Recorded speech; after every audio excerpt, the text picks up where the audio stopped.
Hai. Halo, sebelum kalian tonton video ini, aku mau nawarin kalian ada nggak sih yang bingung mau masuk prodi apa? Jadi kali ini aku mau ngasih tahu ke kalian kalau di STKIP Persada Khatulistiwa Sintang ada salah satu prodi yang keren banget nih, yaitu program studi pendidikan biologi. Bagi kalian yang tertarik atau minat masuk ke sini, kalian boleh kunjungi profil Instagram program studi pendidikan biologi. Oke, jangan lupa daftarin diri kamu dan klik link yang ada di bio aku ya.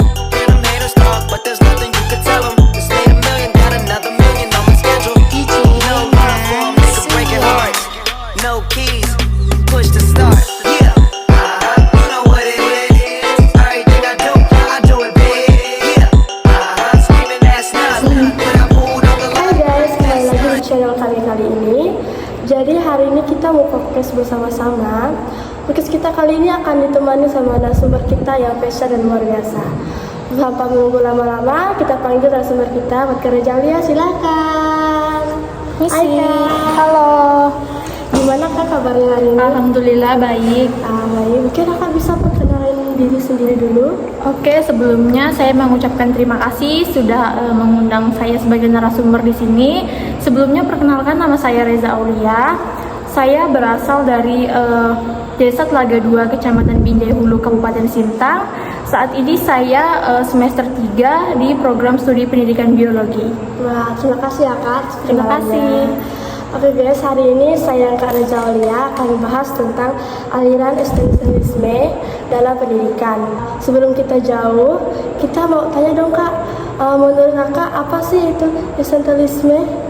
Jadi eksistensialisme adalah pikiran filosofis yang menekankan pada eksistensi individu yang menuju ke kebebasan individu, tanggung jawab pribadi. Nah, di pendidikan eksistensialisme ini ada beberapa filsafat atau seorang filosofis yang terkenal seperti Jean-Paul Sartre dan Albert Camus yang merupakan tokoh-tokoh terkenal dari filsafat ini.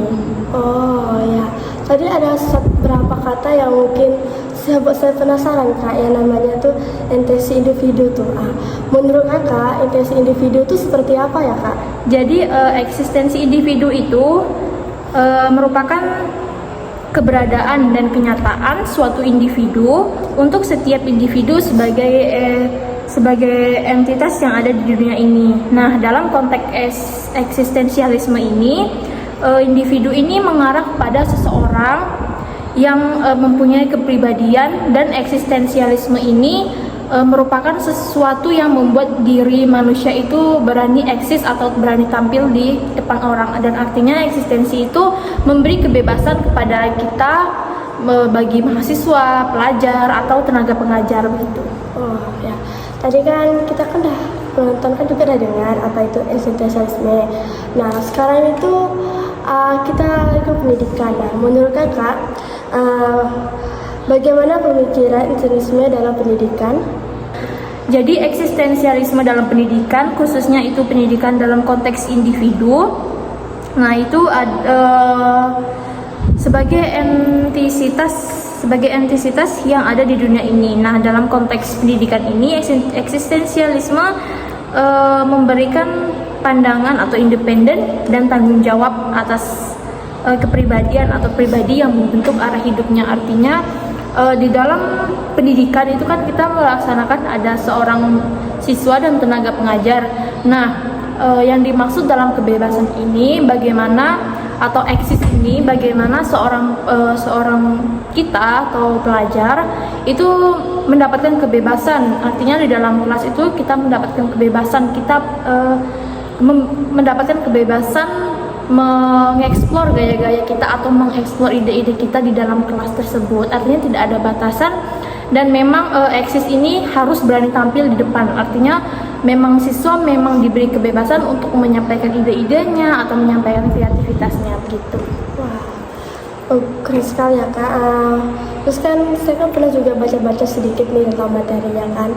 Nah, menurut Kakak nih dalam pendekatan eksistensialisme ini Apakah dapat membantu mengembangkan kebebasan dan tanggung jawab siswa di dalam pendidikan? Ya, tentu saja mendapatkan pendekatan eksistensialisme. Contohnya seperti memberikan siswa atau mahasiswa ruang untuk mereka belajar.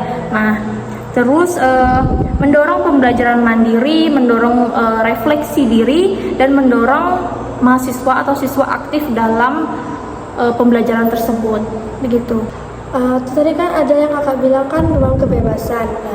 Ruang kebebasan seperti apa sih yang kakak maksud? Oke, jadi ruang kebebasan yang saya maksud itu adalah lingkungan pembelajaran yang memberikan keleluasan antara mahasiswa atau siswa dengan tenaga pengajar. Nah, untuk mengeksplorasi ide, berpikir kreatif, dan mengemukakan pandangan pribadi mereka tanpa adanya penindasan atau pemaksaan dari pihak tertentu. Nah, jadi ketika kita berada dalam kelas, karena ini eksistensialisme konteksnya pendidikan, jadi kita memberikan contoh-contoh di dalam kelas, di dalam tenaga pengajaran.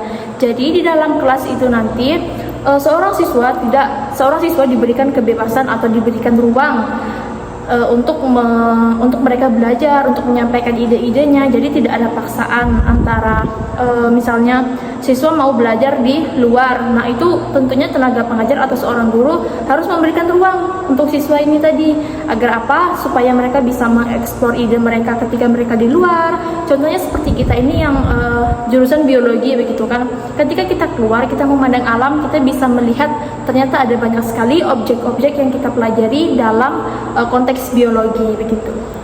Jadi sangat penting ya Kak dalam suatu Ya, kelas. sangat penting. Atas kan tadi kan juga mungkin begitu sebagai apakah dalam konteks pendekatan eksistensialisme ini memberi kebebasan lebih pada siswa? Ya, tentu saja dalam konteks pendidikan eksistensialisme ini terdapat penekanan yang memberikan kebebasan lebih kepada siswa. Artinya bukan berarti kita sebagai guru atau tenaga pengajar itu menekankan yang tidak baik, tetapi kami menekankan kepada siswa untuk siswa itu lebih bebas mengeksiskan gaya mereka, untuk mengeksplor gaya mereka itu seperti apa. Kami memberikan kebebasan. Nah, maksudnya itu begitu jika eksistensialisme dikaitkan dengan pendidikan begitu. Kalau mau tahu contoh kebebasan seperti apa ya Kak? Oke, dalam konteks ini kebebasan yang dimaksud itu kebebasan untuk memilih tindakan yang baik. Artinya tentunya di dalam kelas itu pastinya guru mengajarkan siswanya untuk berbuat kebaikan, untuk mereka lebih bisa berpikir positif. Nah, seperti itu. Dan tentunya sebagai guru juga dapat memberikan pilihan yang baik bagi mereka. Contohnya kita memberikan pilihan kepada mereka, misalnya seperti ini. Apakah murid-murid mau belajar di ruang kelas atau di ruang kelas saja? Maksudnya murid-murid mau belajar di outdoor atau di indoor saja? Artinya guru itu memberikan kebebasan yang seperti itu. Jadi ketika memang siswa memang mau belajar di luar kelas, kami mempersilahkan.